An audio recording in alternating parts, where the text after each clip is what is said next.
में गुजरावाला में उनका जन्म हुआ।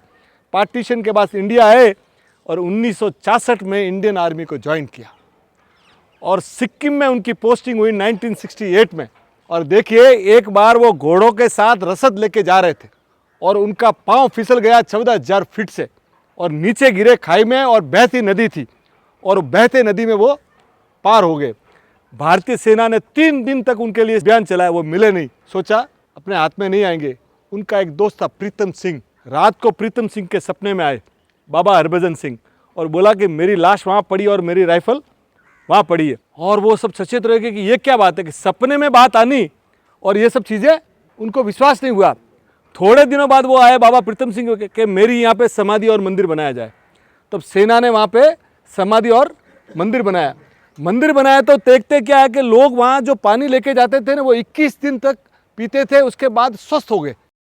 अब क्या हुआ कि बाबा हरभजन सिंह क्या करते थे कि वो रोज रात को कहीं भी चीनी लोग घुसपैठ कर रहे हैं, कहीं भी तंबू गाड़ रहे हैं, तो अपने सेनाओं के जवानों के सपने में आके बोलते थे कि आल कल सुबह वहाँ जाना, वहाँ पे घुसपैठ हो रही है, परसों वहाँ पे तंबू लग रहा है। वहाँ के जो बड़े अधिकारी थे ना, वो भी ताज्जुब किए।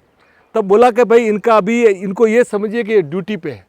तो उनको शहीद होने के बाद वो पहले व्यक्ति है जिनका प्रमोशन जारी रखा, यानी ही वॉज ऑन टेक। अब सोचिए उनको। अब वो चीनी सेना वाले आने के बोलने लगे कि साहब आपका यहाँ पे एक जो है कोई आपका जवान हमारे यहाँ आता है।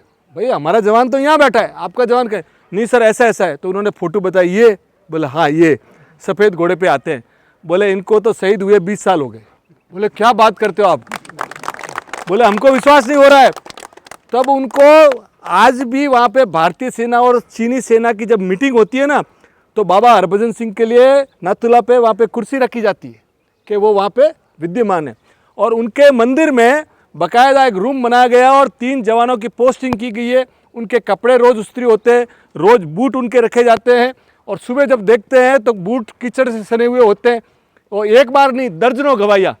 और फिर सरकार ने तय किया कि इनको भी छुट्टी दी जाए। तो हर साल 2 महीने उनके गांव उनको छुट्टी पे भेजा जाता था। सितंबर से नवंबर 3 जवान उनके साथ जाते थे और वापस लाते थे। और 2006 में उनको बाकायदा रिटायर किया गया और उनका प्रमोशन, उनकी पे वगैरह एज इट इज, और लास्ट में वो कैप्टन रैंक तक गए। और उनकी आप बात समझिए, लोग बोलते हैं कि आज भी वो नाथुला दर्रा और वहाँ तक का जो हिस्सा है ना, वहाँ पे बाबा हरभजन सिंह की रखवाली है। तो ऐसे हमारे बाबा हरभजन सिंह